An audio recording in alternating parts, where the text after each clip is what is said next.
بسم الله الرحمن الرحيم. ازيكم يا شباب، عاملين ايه؟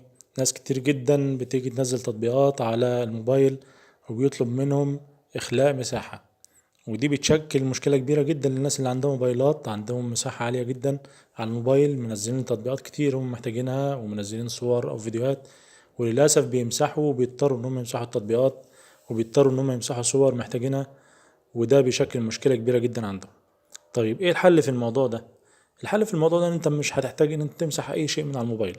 احيانا بتبقى عندك مساحة فاضية على الموبايل والمتجر جوجل بلاي ما بيرضاش ينزل التطبيق، وانت كمان ما بتعرفش تصور فيديو لان ما فيش مساحة. لا، الموضوع بسيط جدا جدا جدا من على الموبايل من غير ما تمسح اي حاجة. كل اللي هنعرفه او اللي هنعمله ان احنا بس في حاجات اسمها ملفات ارتباط وحاجات خاصة بالنظام اندرويد، هو بيمسحها وبيرجعها تاني تلقائيا. فانت ممكن تمسح ممكن 100 ميجا او اكتر من 100 ميجا واكتر واكتر واكتر على حسب الملفات اللي عندك اللي هو مخزنها نظام اندرويد بطريقة سهلة جدا وباختصار وبدون تضييع وقت. هتفتح الضبط وهتخش على ساعة التخزين على حسب الجهاز بتاعك، المهم هتخش على الأداة أو الذاكرة أو ساعة التخزين، وهتلاقي عندك هنا مكان التخزين. هتستنى شوية لغاية ما يجيلك المسح الآن تتفعل. استنى مع بعض. المفروض المسح الآن ديت بتضغط عليها بيمسح لك الملفات، أيوة، حذف الملفات غير الضرورية. شايفين كام؟ 397 ميجا بايت دي بيحذفها.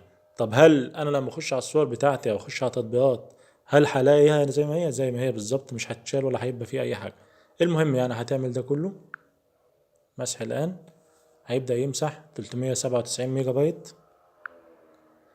وهنخش هنا على حسب الجهاز ذاكرة نشوف. هو بص بيقول لك هنا مسح الآن أكثر من 48 ميجا بايت كمان اهمت، بدون التأثير على الجهاز أو التطبيقات أو الصور أو أي حاجة أو ملفات الوسائط اللي أنت عاملها على الجهاز. هتعمل الموضوع ده وهتجرب الموضوع تاني لو أنت بتصور أو بتنزل تطبيق، وإن شاء الله بإذن الله هيشتغل معاك.